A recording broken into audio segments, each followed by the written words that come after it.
Everything's just a little too calm right now, so why don't we get into roasting the fuck out of a Taurus? Olivia, step up to the plate, bitch. If you hear something you don't like, remember, don't blame me, blame that personality. Let's go.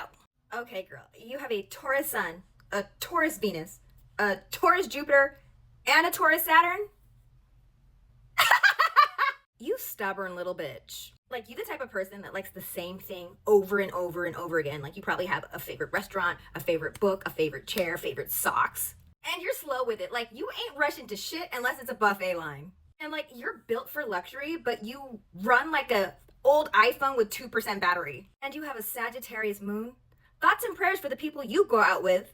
Yeah, you got like a little bit of a reckless side to you, and you're philosophical. So like, you the type that would ghost somebody and then 6 months later send this long ass text about personal growth. You also have anxiety around commitment. Like, you probably have so much nerves when you're going through the drive-thru. You're like, I don't know what to get. There's so many options. With a Mercury and a Mars in Gemini, I know nobody wants to argue with you because you fight fast and with facts, bitch. You carry them receipts just in case somebody wants to get a little froggy. And you low-key probably drive yourself crazy because one minute you'll think one thing, the next morning you're gonna be like, nope, I don't like it anymore.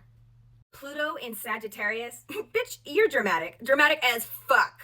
And you're unpredictable. Like, you're the type that goes through like a deep transformation phase every weekend, and then like after 3 shots of tequila, you're like, fuck it, I didn't mean it. And with a Lilith in Capricorn, it's giving that you're like a little freaky deaky, but also a splash of A-type personality. So that shit has to go on the Google Calendar. Yes, Brad, I want you to bounce that ass, but it has to be at Tuesday at 3 p.m. Bitch, this chart is giving the energy of somebody that reads self-help books, but then goes to brunch, gets fucked up on mimosas, meets some hot guy, and forgets everything that she just read. And you're a Gemini rising? Bitch, how many personalities do you have? And believe me, I'm not talking shit, because I'm a Gemini rising, and I have about 35. You got the charisma of a politician, the attention span of a goldfish, and the loyalty of a cat that just saw their better meal across the street. And as a Gemini rising, I just know that you talk about random shit. Like, you start conversations probably just to hear yourself talk. You would be like, did you know that octopuses have 3 hearts? Yeah, I read that somewhere. I'm sure it's credible. And you're observant as fuck. Like, nothing gets past you. Like, you pay attention to every single thing, and people just think you this funny person, and you're like, nah, bitch, I'm clocking everything that you're doing. And you a restless ass bitch. Like, you can't sit down in one place too long. Like, you always on the go. It's like your brain has 74 tabs open, and you're like, I'm barely surviving. You're a flirt, bitch. You flirt with everything that walks. If it has a pulse, you flirting with it. Also, girl, you have 6 placements in the 12th house of the subconscious. Like, you're out here living like a background character in your own life. Like, your whole personality is vibes and paranoia. Like, you would ghost yourself, bitch.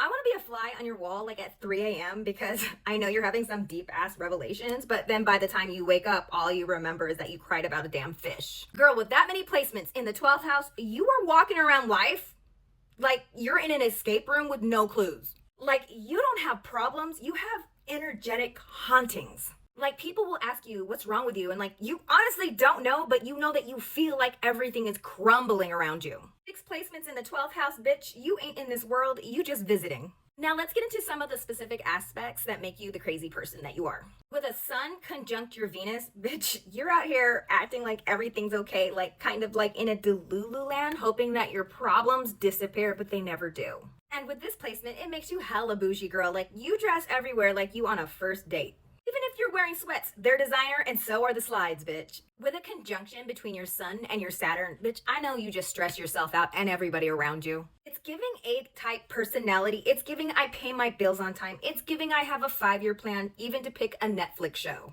With a moon in your 7th house, have you ever seen a person third wheel their own life? Bitch, because that's you. Like, you don't like to be single, you're not comfortable even with your own presence, and you look at an empty seat like it's making fun of you. Like, you're the type to go through a breakup and already be in another relationship by the time your sad playlist gets on song number 3.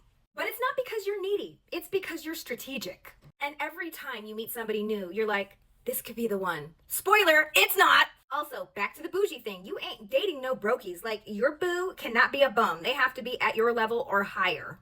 Girl, you got an opposition between your moon and your rising, and this is letting me know that you could have had a really fucking bunk-ass childhood, like unhappily influenced by your family or your childhood or something that caused you to have insecurities about new beginnings and new situations, like you didn't have stability and so you were struggling to find it now as an adult. In fact, when you were younger, you could have had difficulty expressing yourself. You could have been a little shy, a little reserved, and you didn't really speak because you felt like nobody was going to fucking listen. Olivia, the key word of the day is therapy. Everybody needs it.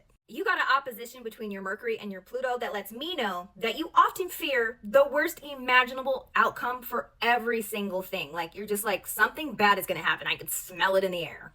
Also, when you fight, you don't fight fair. Like your opinions can be extremely aggressive and sometimes you do it just to be a contradiction. Venus in the 12th house, you live and breathe your partner while you're in a relationship, which isn't exactly the most healthiest thing to do. And you also find yourself getting involved with emotionally unavailable people. With a square between your Venus and your Uranus, you look for new sensations in love. Like you get bored when you're in a relationship, especially when it turns super conventional. And last, with an opposition between Mars and Pluto, this lets me know you got a little bit of crazy in you, girl. Like when you fight, it's like you impose your will on other people and people aren't having it. So of course they let you know and then you're just like, what the fuck? Like you take it so personal. And your chart is also letting me know that you have a problem with authority. Like if somebody that is an authority figure comes to you and tells you that you're not doing something right, like you take that to the heart, girl. With the Pluto in your 6th house, you are learning all your life lessons, girl, and deep transformations through work and health matters. So I don't know what's going on with you, but girl, learn your lessons. It's also giving that you have a lot of power struggles when it comes to ongoing issues at work. What you need to learn is compromise because, girl, everywhere you go, it's going to be the same thing. Okay, Olivia. We survived that bitch. And if you want a birth chart reading, the link is in my bio. It's $44.